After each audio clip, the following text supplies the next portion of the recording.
A picture of keyboardist Brent Midland leaning back and to the left while he wails out a solo. It was the only Brent shirt I'd ever seen. While the rest of the band remained stable, the Dead had something of a keyboardist curse. Pigpen was the original Dead keyboardist, but his skills were isolated to the blues. As the Dead got further out with their sound, Tom Constantine, or TC, was brought in to add more complex keyboard arrangements to the early Dead albums Anthem of the Sun and Axoa Maxoa. TC toured with the band from 68 to 70 and helped them during a difficult transition time when Pigpen's alcoholism was increasingly debilitating. With TC gone and Pigpen in terrible shape, the Dead hired Keith Godshaw to fill the keyboard slot. His wife, Donna Jean Godshaw, also joined the band, becoming the Dead's only female band member. Pigpen died from alcohol-induced internal hemorrhaging shortly after the couple joined the band. Keith and Donna toured for most of the 70s until they finally parted ways with the band in 1979. Keith was replaced by Brent Midland. Particularly during the late 80s, Brent was bringing more energy to the Dead than anyone else on stage. He was troubled, obviously, but he was also pushing Jerry to new heights and kicking Bobby into spastic vocal contortions that sounded pretty cool at the peak of, say, Estimated Prophet or Let the Good Times Roll. My tour family adored Brent. $50. Scalper scum. No thanks, man, I don't buy from scalpers. There's no tickets around. I just saw someone selling one for $75. You're not going to find one cheaper than $50. Maybe not, I smiled, bouncing and dancing off down the traffic jam, but I don't buy from scalpers. It wasn't an act, not a bluff. I was as happy as I've ever been and didn't worry for a second that I wouldn't get into the show. But I still didn't have tickets, and I was reaching the end of the traffic jam. Once the jam opened up into the parking lot, vehicles would fan out in search of the best spots to park and camp for the next 3 days. In other words, if I didn't get back into the bus by the time it hit the parking lot, I could potentially lose track of them. As with the tickets, though, this wasn't something I worried about tremendously. Even if we got separated, in the era before everyone had a cell phone, mind you, I knew I would be okay. Good Dead karma.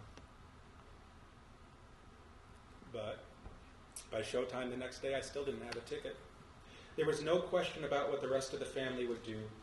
Everyone got shut out of a show at some point. Soon enough, it was time for them to go inside the Speedway, leaving me outside the gates to see what I could pull off at the last minute. I lingered around one of the Speedway entry areas with my finger in the air, hoping for that random kind head who was holding tickets for someone who never showed up.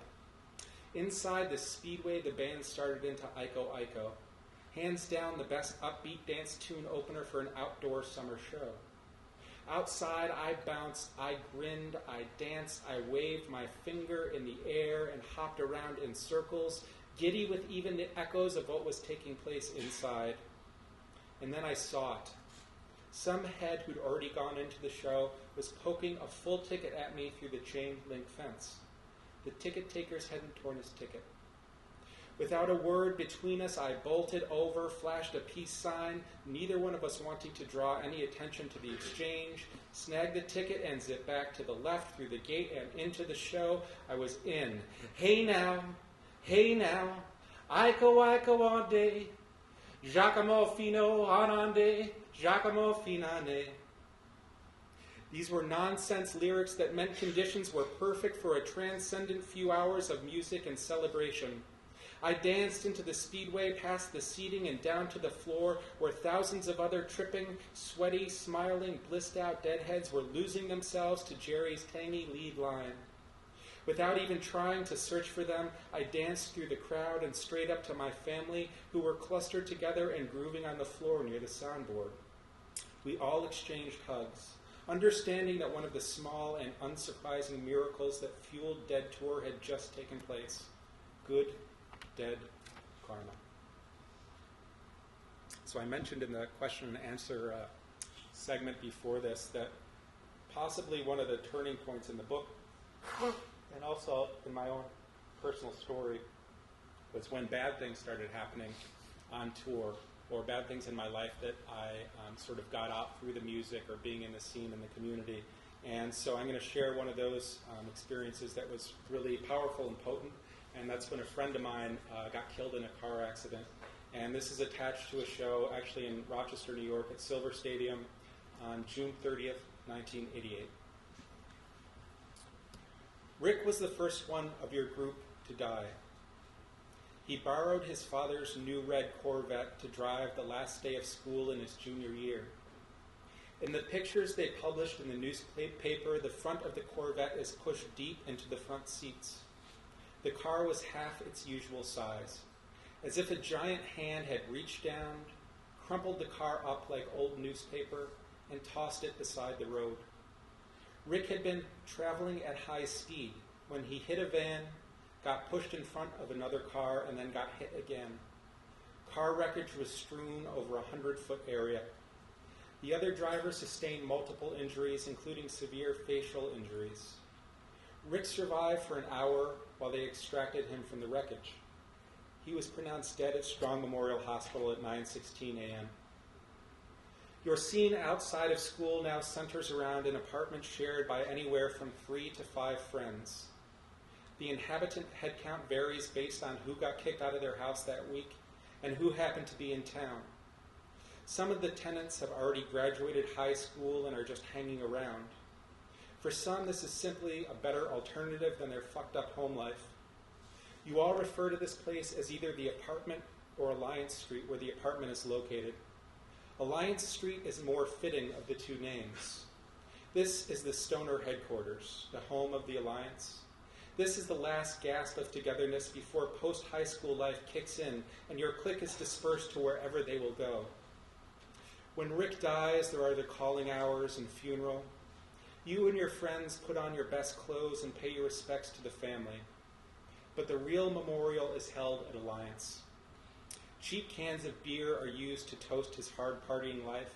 Big joints are passed around with everyone telling stories about Rick and the crazy shit he did. The same shit you all do, really. The bottom line is that you all know that any one of you could have been Rick, driving too fast, probably getting high, definitely jamming loud tunes, and you could still be Rick. So you party hard to honor his memory and push back the ghosts. The Dead are playing Silver Stadium in a few weeks. Everyone at Alliance is going to the show. Rick loved the Dead. The idea comes up to petition the band to play a song to honor his memory. A final public send-off to your brother. It is a reach you know because the Dead haven't played the song in years, but you get together as a group and write a letter asking the band to play He Was a Friend of Mine. You explain the situation to the band. You tell the Grateful Dead about your friend, what he was like, how he loved their music, how much it would mean to you to have them play the song. You mail the letter and go back to partying, talking about how amazing it would be if they played the song, but really you doubt that the band will ever hear anything about your letter. But then again, they are the good old Grateful Dead. Shasta and Tony Silvio drive up to Alpine Valley in the bus in between the end of their classes and the graduation ceremony.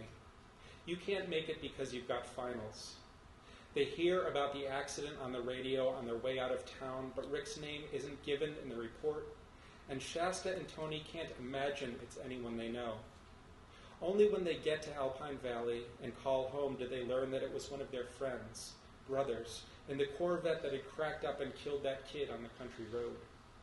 The Dead play He's Gone at Alpine Valley, and Shasta breaks down in tears. It's the same at Silver Stadium. The band doesn't play He Was a Friend of Mine. It's likely they never heard anything about the request. The partying at Alliance before the show is intense, moody, and everyone is tripping. This is Rick's show. This is his final send-off. It is exactly 1 year after your first show. People peel off and make their way the short distance from the apartment to the stadium. The tribe is scattered around the scene with everyone bumping into each other at intervals before wandering off to be fascinated by something new and different. It's summer tour and the scene is alive and ecstatic.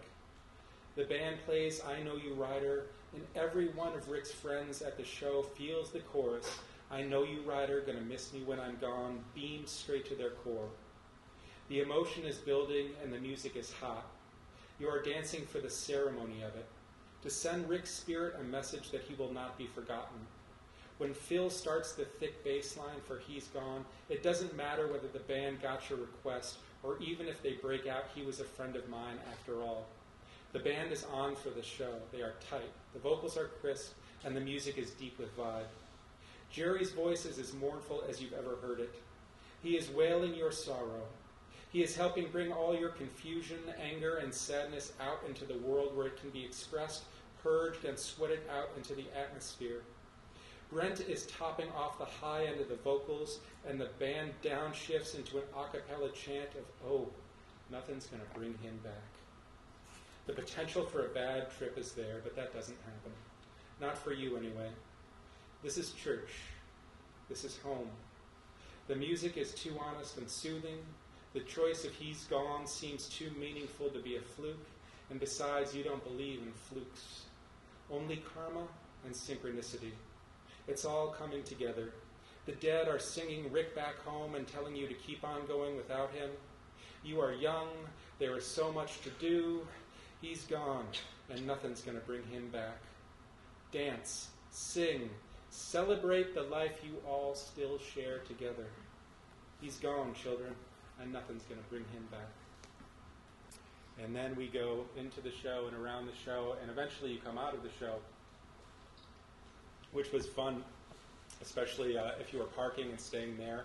And as I mentioned before, during the Q&A, one of the neat things about the Grateful Dead in the 80s was that the venues allowed you to camp right where the concert was. So you would walk out of a show, and you would actually have a tent set up in the parking lot or a van or whatever, and there would be hundreds of other people doing the same thing. So you sort of walked out of the show, and everybody was still there milling around and hanging around and talking about the show. And that was a really fun experience, too, just to be a part of that. And then you wake up the next day, and you're already at the venue, and you can just sort of keep going with it.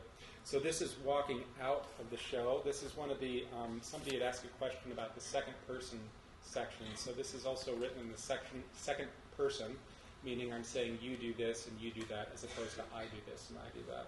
It's called In and Out of the Garden He Goes. They encore with U.S. Blues, so there's no energy bog. U.S. Blues is one of the Dead's most straightforward, up-tempo rockers. Most encores, Black Muddy River, a.k.a. Black Cruddy River, or It's All Over Now, Baby Blue, a.k.a. It's All Over Now, Grab Your Shoes, slow everything down and prepare you for the after-show transition. You gather the possessions you've tossed into the corner during the show, extra clothes, backpacks, shoes, etc., and sway slowly in place as the band winds down. Or else you start winding your way through the hallways toward the best exit, perhaps gathering friends you've misplaced along the way. You are seldom intrepid enough to actually leave the Coliseum until the band has absolutely left the stage, even though you know this is the last song and you just as soon head out into the night. Why? Because you never know, that's why. And if, God forbid, the Dead busted out some crazy double encore, acoustic ripple, St. Stephen, Ken Kesey rap, and you missed it to get out to the parking lot, you would quite literally never forgive yourself. But the encore energy flow is different tonight. Tonight they encore with U.S. Blues. The hallways are electric with dancers spinning, twirling, and jigging.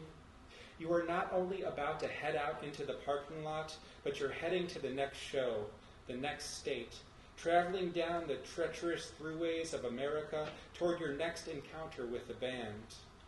Not everyone will make it. Deadheads will get busted and locked up along the way. Families will get separated.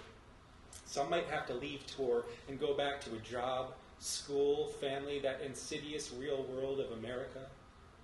The Dead know this. They know we're braving the wilds after this, and they know how it is. Red and white, blue suede shoes. You can call this song the United States Blues. In other words, be safe out there, children. This space only lasts so long, and then the authorities close back in. So carry this energy with you back into the parking lot, into the world, down the hallway. Whatever you do, don't get busted, and we'll see you at the next stop. You're still